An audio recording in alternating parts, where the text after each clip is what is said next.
Again, welcome Jana and Jackie to the show. I just addressed the issue, which the only reason why I took that long to do so is that I dedicated an entire chapter in this book to dispelling the myths of why marijuana has been illegal in this country for as long as it has. And you called the show, why? I mainly called because I was listening to, at one time, my favorite radio station. And it was the morning after you had been stopped at an airport with your marijuana. And they just sat there and mocked you and said horrible things about people and, you know, using the excuse of having a disease to, you know, smoke the drug and that. And I get aggravated when I listen to ignorant people like that, that if they don't know what they're talking about, they shouldn't say anything. And these are public people that are on the radio that probably reach 100, 200,000 people. And I just think it is so unfair that they sit there and would say, well, Montel, it's got to be tough for Montel to do that show stoned every day. I was furious. And that's the reason why I wanted to address this, because just like anybody else, again, some of you sitting in this audience right now have prescriptions for pain pills, pain medication, and it says it on the label, don't operate heavy equipment, don't go to work, don't do this, because it's, so I do the same thing my doctor prescribes for me. I know exactly what it is I can do and can't do, and I don't go to work having taken any pain medication. You tried this yourself, did you not? Or? What happened is a couple years ago, this has to do with marijuana. I've never done any drugs in my life. A couple years ago in Colorado, it was on the ballot. You know, to make it legal for people who had medical problems. Is it? So, is it legal there? It passed. It passed, but it was still illegal. From what I understood, it was still illegal. But before it was on the ballot, I thought, well, I'm going to try it. If I'm going to vote for this, I want to know if it's going to work. Because like you, at nighttime, I can't sleep because I'm in so much pain. During the daytime, when you're up and you're moving and you're active, it's there, but you don't notice it as much. You just keep going. So what happened? So I tried it. It was awesome. I loved it.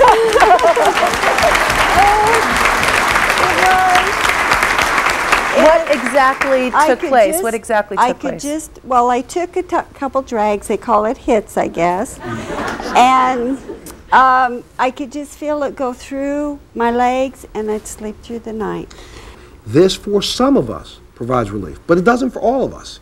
But just like the options that people have for any other illness out here, why can I not have an option to get a controlled, if I can go in and a doctor can prescribe me a morphine drip at $1,100 a bag, then I'm here to tell you the same doctor can prescribe me something else. I want to ask if there's anyone in the audience that feels that this is just crazy. Who, seriously, raise your hand. I'd love to talk to you about this. You know why? And the reason why you're not seeing a hand is because it's called compassion. I'm not asking for legalization. Let's clear this up right now.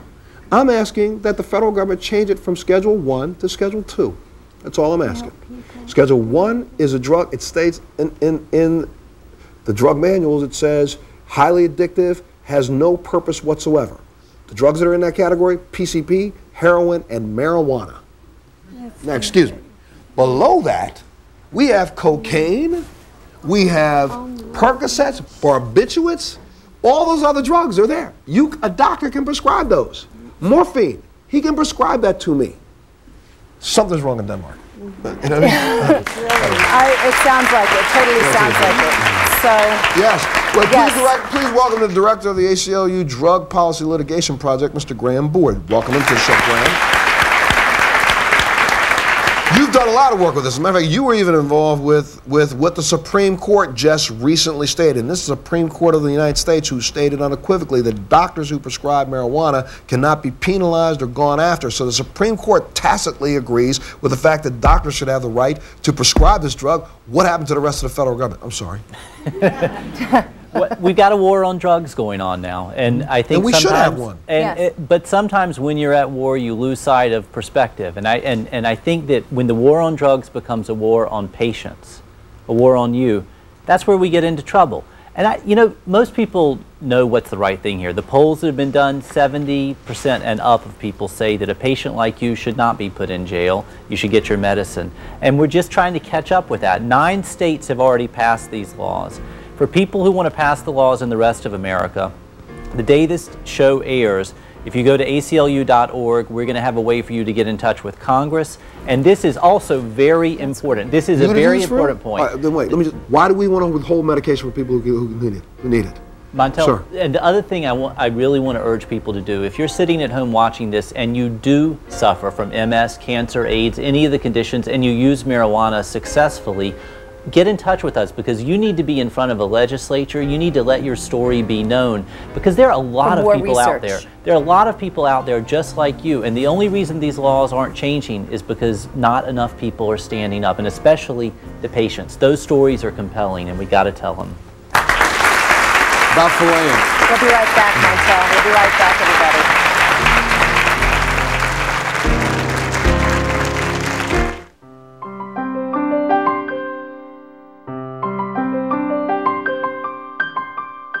Please, everybody, welcome Montel's co-author, Larry Grobel.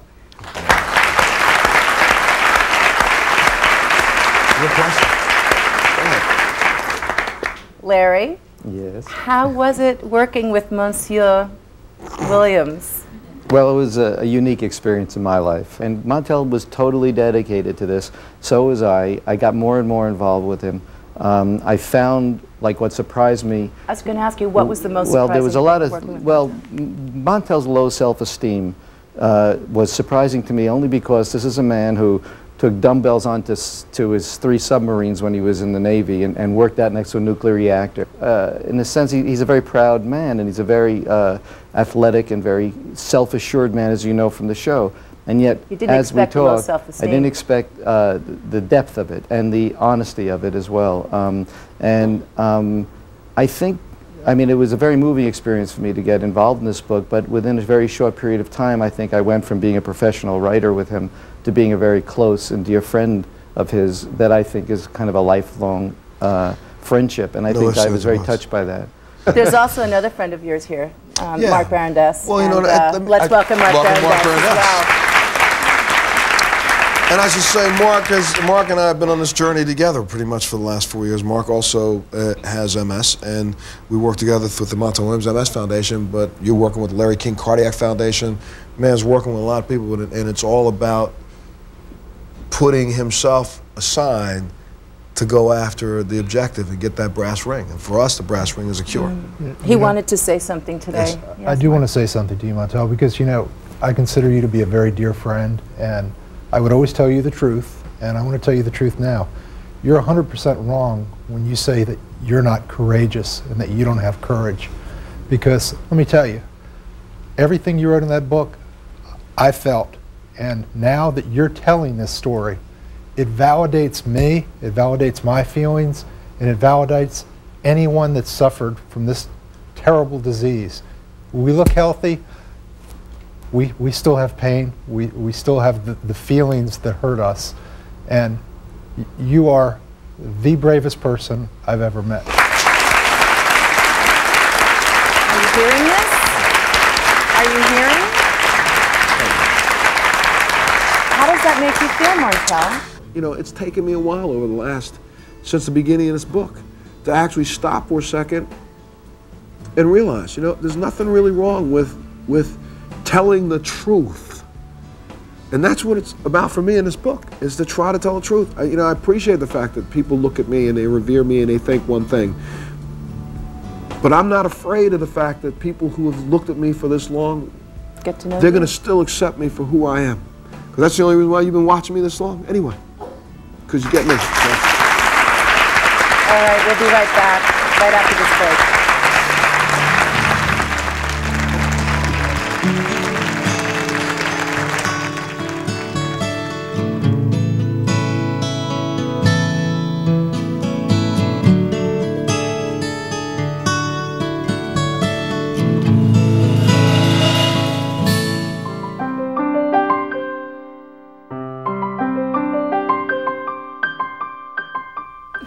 Everyone in the audience today is getting a copy of Montel's book, Climbing Higher.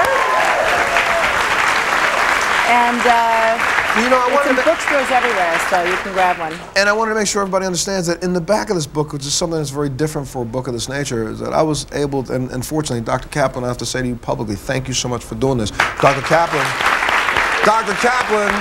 along with 6 of the other top doctors in the world who work in this disease, have all agreed and worked in a full chapter in the back of this book, answering questions about treatment, answering questions about depression. Harvard, and answering, Sweden. Harvard, the Karolinska Institute in Stockholm, Sweden, doctors from around the world. And that, to me, was probably one of the greatest things that we were able to accomplish, I think, Larry, with this book, was to convince doctors to go on record and actually say something. Because if you go out looking right now at the books available for MS, this information is not there. So I thank you, sir, for doing that.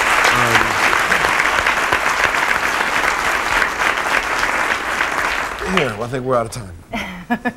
I just want to let you know, before I read this, it's going to tie together what you've done with putting books out and what you've said. I want this book, While You Climb Up Higher, to help you move mountains while you look around the perch and enjoy your life. Okay?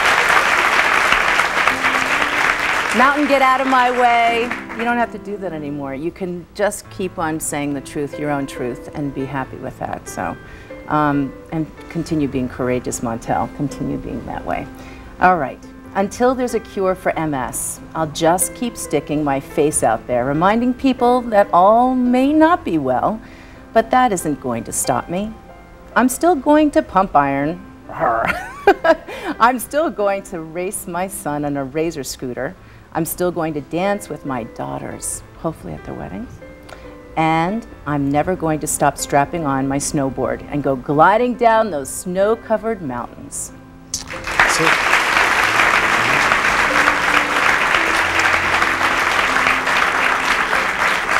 You know, I got to tell you,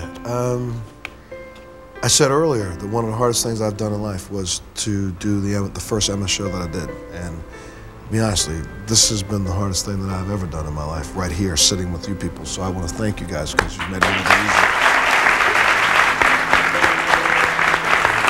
Join us on the next Montel.